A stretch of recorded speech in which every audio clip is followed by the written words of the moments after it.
9,24,00,000 రూపాయలు బుడమేరు వరదల పేరిట ఖర్చు పెట్టామని చెప్పి లెక్కలు రాసి డబ్బులు కాజేశారు. ఎంత కాజేశారో తెలియదు.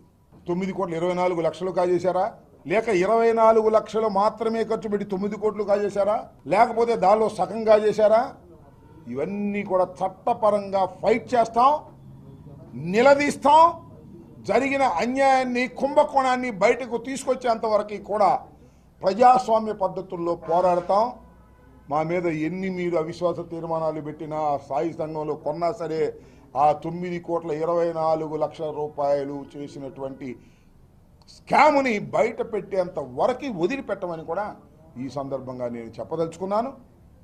కాబట్టి దేనికైనా వైఎస్ఆర్ కాంగ్రెస్ పార్టీ సిద్ధపడి ఉంది. ఇవాళ 5 సంవత్సరాలు అధికారం చేశాం, తర్వాత ఇవాళ 11 సీట్లకి పరిమితం అయిపోయాం. రాబోయే కాలంలో పార్టీని పటిష్టం చేసుకుంటే ఇవాళ ఏంటి, ఇక్కడ బాక్స్ చూడండి, ఇక్కడ 56 సీట్లలో 45 గెలిస్తే ఇవాళ 23కి పడిపోయాం. అంటే 23 జరిగింది, 24 జరిగింది. పోనీ 24 పడిపోయాం. ఇది నిలబడిద్దా, నిలబడదా? వాళ్ళ రేటు బట్టి, మా వాళ్ళ నైతిక బట్టి. ఒక్క విషయాన్ని మాత్రం నేను ఐఎమ్ అప్రిషియేటింగ్.